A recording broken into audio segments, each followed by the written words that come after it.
पावन नाम किसका? प्रभु का। प्रभु का पावन नाम। तो प्रेम से बोलिए जय गुरुदेव। सबसे पहले योग परिवर्तक परम संत बाबा जय गुरुदेव जी महाराज, इनके चरणों में अरबों खरबों प्रणाम। ईश्वर भगवान और उनकी दृश्य अदृश्य शक्तियों को कोटि कोटि प्रणाम।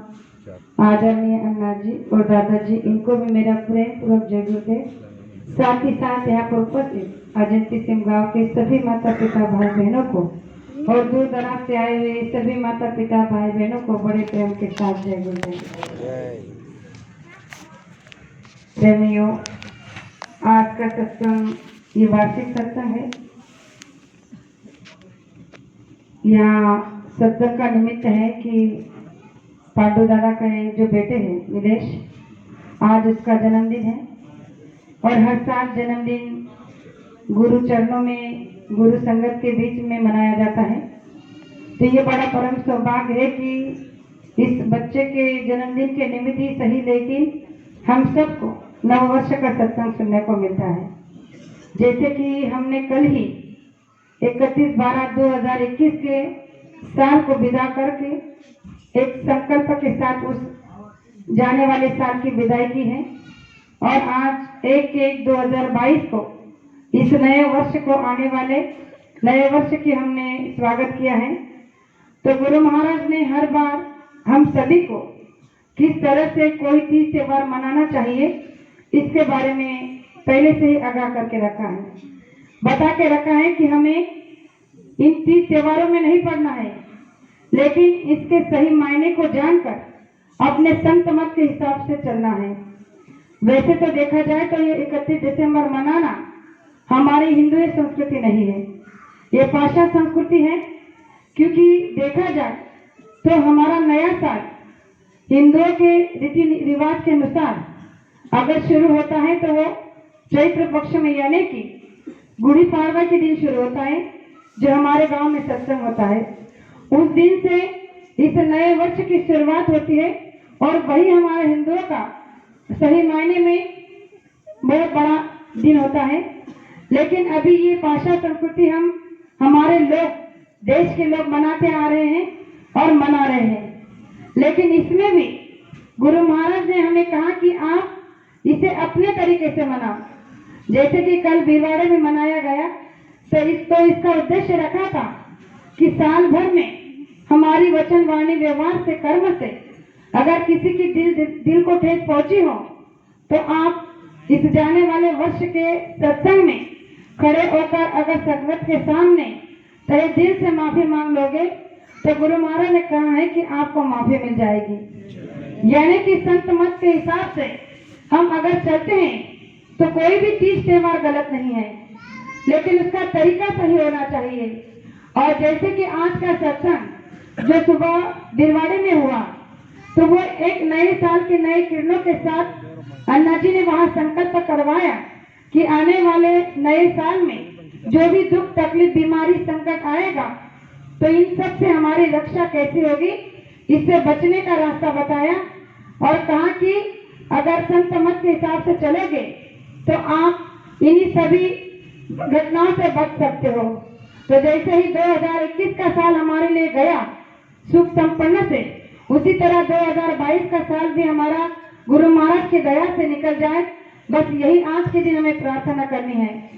गुरु महाराज ने कहा कि 31 के दिन लोग पता नहीं क्या क्या करते हैं, अपने खुद के जीवात्मा की सोच के बारे में ना सोचते हुए केवल मौज मस्ती के बारे में सोचते हैं और बेजुबान जानवर की हत्या कर उन्हें मार काट कर खाते हैं, पार्टी जश्न मनाते हैं।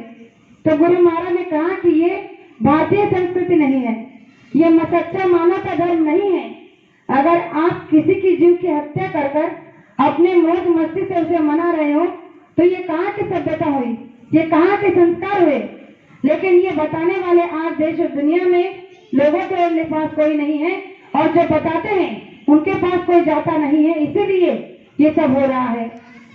तो गुरु महाराज ने कहा कि हम सबको इन बातों से बचना चाहिए और इनसे दूर रहना चाहिए। हम शाकाहार के बारे में बहुत बताते हैं, बहुत समझाते हैं, लेकिन फिर भी अभी तक सच्चा शाकाहार क्या है उस बारे में हम न लोगों को समझा पा रहे हैं और न लोग समझ पा रहे हैं। और अगर लोग समझ नहीं पा रहे हैं तो इसमें गलती कहाँ और किसकी हो रही है। तो गुरु महाराज ने कहा कि अगर आप प्रमाण के साथ किसी को समझाने की कोशिश करोगे तो शायद हो सकता है कि देश और दुनिया के लोग इस बात को समझ जाए और होने वाले इस अधर्म को आप बचा सको। तो एक छोटा सा प्रमाण देकर मैं समझाने की कोशिश करती हूँ कि एक बार एक परिवार ऐसे ही बाजार में शॉपिंग के लिए गया था। पति पत्नी और उनके 2 बच्चे थे। अब चारों ही जब बाजार में घूम रहे थे, कुछ खरीदारी कर जब घर लौट रहे थे तो रास्ते में पैदल चले आ रहे थे। तो उन्होंने देखा कि रास्ते में किसी मुर्दे को लेकर कुछ लोग जा रहे थे शमशान में।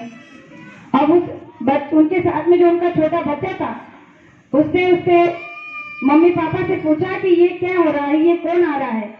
तो उन्होंने कहा कि ये कोई आदमी मर गया है और इसे लोग मरघट ले जा रहे हैं, शमशान ले जा रहे हैं। अब जैसे वो वहां से जाने लगे तो जिस मुर्दे को उन लोगों ने पकड़ा था, 4 लोगों ने, तो उसमें से किसी एक आदमी को उस बच्चे का धक्का लग गया। अब उस बच्चे का धक्का लग गया तो उसके माता ने जो उसे जोर से खींचा और कहा कि तुमने ये क्या कर दिया, और उसे बहुत डांटा। और वैसे घर पे आए तो उसे नहलाया धुलाया, नए कपड़े पहनाए और फिर घर में लिया। अब बच्चा ये बात कुछ समझ नहीं रहा था। उसने अपनी माँ से पूछा कि आपने ऐसा क्यों किया।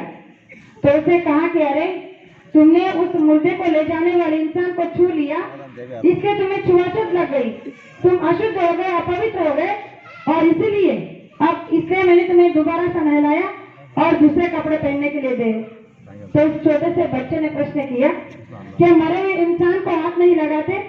तो उन्होंने कहा कि नहीं, क्योंकि मरने के बाद आदमी मुर्दा हो जाता है और मुर्दे को छूने से हम अपवित्र हो जाते हैं, अशुद्ध हो जाते हैं, और इसीलिए मुर्दे में चलने वाले किसी भी आदमी को आप छू नहीं सकते।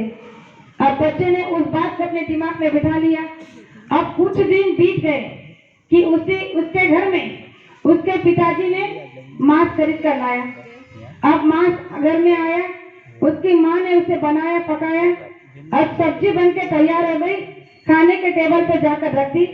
और जब परिवार को बुलाया, उसकी माँ ने कहने लगी कि चलो खाना बन गया, खाने के लिए सब टेबल पर आ जाओ। जैसे बच्चे और वो पति पत्नी टेबल पर पहुंचे तो उस बच्चे ने अपनी माँ से पूछा कि आज तुमने खाने में क्या बनाया है। तो उसकी माँ ने कहा कि आज चिकन बनाया है। उसे कहा कि मतलब, कहने लगे कि आज मुर्गी की सब्जी बनी है। तो उस बच्चे ने कहा अरे मैं नहीं खाऊंगा। उसने जैसे ही सुना कि आज घर में मांस बना है तो उस बच्चे ने कहा कि मैं नहीं खाऊंगा, और वो वहां से चला गया। तो उसके माता पिता उसके पीछे गए, कहने लगे कि ऐसे कैसे, तुम ये सब्जी क्यों नहीं खा रहे हो, ये खाना तुमने क्यों छोड़ दिया। तो उस लड़के ने बड़े सुंदर शब्दों में जवाब दिया, कहने लगा आप कैसे इंसान हो, आपके पास में 5 तत्व हैं, बुद्धि का ठेका लिया है, अपने आप को बड़े बुद्धिमान कहलाते हो और आप इतनी सी बात नहीं समझते हो। तो उसके पिताजी ने कहा कि क्या हुआ, जरा तुम समझा सकते हो। तो उस बच्चे ने कहा अरे उस दिन मैंने उस मुर्दे के पीछे चलने वाले आदमी को क्या छू लिया, तो आपने मुझे घर आकर नहलाया, नए कपड़े पहनाए, तब जाकर घर के अंदर प्रवेश किया। मैंने पूछा कि ऐसा क्यों किया, तो आपने कहा कि मुर्दे के पीछे चलने से हम अपवित्र हो जाते हैं, मुर्दे को हाथ लगाने से हम अछूत हो जाते हैं, तो इसीलिए तुमने मुझे नहलाया। और आज आपने क्या किया, एक जीते जागते मुर्गे को आपने काट दिया, एक जानवर को, एक पशु को काट दिया और उसका मांस बनाकर घर में लेकर आए। यानी कि एक जिसका कोई दोष नहीं, कोई अपराध नहीं, फिर भी आपने उसने अपने पेट के स्वाद के लिए जीते जी काट दिया, मार दिया और उसका मुर्गा मांस घर में लेकर आए और सब्जी बनाकर अब सबको बोल रहे हो कि खा लो। तो ये कैसे मानवता है। अगर आपके दिल में सच्ची मानवता होती तो आप ये मांस कभी घर में नहीं लेकर आती। तो उस लड़के ने कहा कि अगर आप ये खाओगे तो मैं आपके घर में किसी भी चीज को हाथ नहीं लगाऊंगा और आपके हाथ से बना कोई भी वस्तु नहीं खाऊंगा। उसने कहा कि क्योंकि आपने भी आज वही पाप किया है, अगर आपने उस मुर्दे को घर में लाया है तो आप भी अशुद्ध हो गए हो, आप भी अपवित्र हो गए हो, और इसीलिए मैं आपके हाथ से कुछ भी बना हुआ नहीं खा सकता। उस छोटे से बच्चे के मुख से निकली हुई बात माता पिता के दिल को ठेस पहुंच गई, चोट कर गई। उसके माँ ने सोचा कि सही तो कह रहा है, अगर एक आदमी जो जीता जागता हमारे परिवार से चला जाता है, कुछ ही घंटों में मुर्दा हो जाता है, उसे छूते भी नहीं, छुआछूत लग जाती है, अपवित्र हो जाते हैं, और ये पशु जिनका कोई दोष नहीं, कोई अपराध नहीं, जीते जी हम उन्हें पकड़ कर काट देते हैं, उनकी गर्दन पर चाकू छुरी चला देते हैं, उन्हें मार देते हैं और मिर्च मसाला लगाकर बनाकर अपने ही पेट के स्वाद के लिए उसे खा जाते हैं, तो इन्हें भी तो हम अपने पेट में रखते हैं, ये भी तो मुर्दा हो जाता है। फिर हमारी असली इंसानियत कहाँ गई, असली मानवता धर्म कहाँ गया, जो इन पशु पंछी के समय हमारे पास नहीं होता। तो उसकी माँ ने उस सब्जी की जो बर्तन था उसे उठाया और डस्टबिन में जाकर फेंक दिया, और उस दिन से उस परिवार ने शाकाहार को अपनाया। तो गुरु महाराज ने कहा कि ये होती है सच्ची मानवता, ये होता है सच्चा मानवता। समझाने का एक अभिप्राय कि अगर आप कुछ कार्य कर रहे हो तो उस कार्य को इस तरह से समझाने की कोशिश करो कि सामने वाला समझ जाए। प्रेमियों, अगर हम उन बातों के सिद्धांतों को जानते हैं कि ये काम गलत है, ये कार्य गलत है, तो उस कार्य को पहले समझ लेना बहुत अच्छी बात है। गुरु महाराज ने कहा कि किसी को उपदेश देने से पहले आप उन बातों को कितना आचरण में लाते हो, उस बात पर आप कितना अमल करते हो, इस बात पर ज्यादा आपको ध्यान देना चाहिए। ये नहीं कि आपको पता है इसलिए आपने बता दिया और उसमें से आपने कुछ भी नहीं लिया। तो प्रेमियों, बताने से पहले जो बात हम बता रहे हैं उसे हम अपने आप में कितना परिवर्तन में ला रहे हैं, ये सबसे बड़ी बात ध्यान में लाने के लिए हम सबके लिए बहुत जरूरी है। तो गुरु महाराज ने कहा कि अगर आप इस नए साल में एक ऐसी नई बात को अपने जीवन में उतार लोगे कि किसी भी पशु पंछी का मांस ना तो खाओगे, ना किसी को खाने दोगे, ना किसी की हत्या होगी, ना किसी की हत्या करने दोगे, तो गुरु महाराज ने कहा कि नए साल का ये आपका बहुत ही नेक संकल्प होगा कि आप किसी जीव के प्रति बड़े ही परोपकार की भावना रखते हो, सद्भावना की भावना रखते हो। तो गुरु महाराज ने यही संस्कार हमें दिया है कि जीवों पर दया करो, किसी भी जीव की हत्या ना हो जाए, और अगर हो रही हो तो इसे बंद कराने के लिए कुछ चंद शब्दों का प्रयोग करें।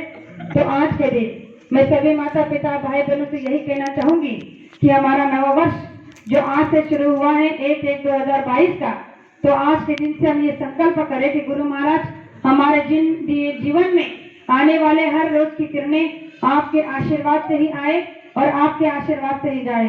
जो भी दुख सुख तकलीफ बीमारी संकट आएगा उसमें आपकी भरपूर दया रहे, बस यही आपसे विनती करते हैं और आने वाले वर्ष का स्वागत करते हैं। तो हो सकता है कहने में कुछ शब्द मेरे मुख से ऐसे निकल गए हो जो मुझे नहीं कहना चाहिए था, तो मुझे आपकी छोटी बेटी समझकर माफ करना ऐसे आशा करती हूँ, और मेरे दो शब्द को यही विराम देना चाहती हूँ।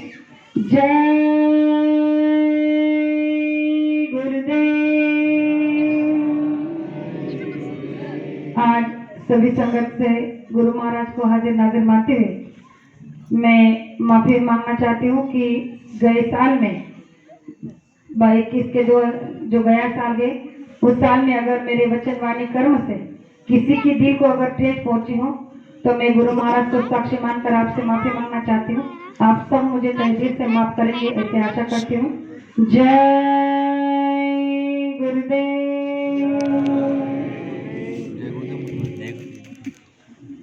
जय गुरुदेव।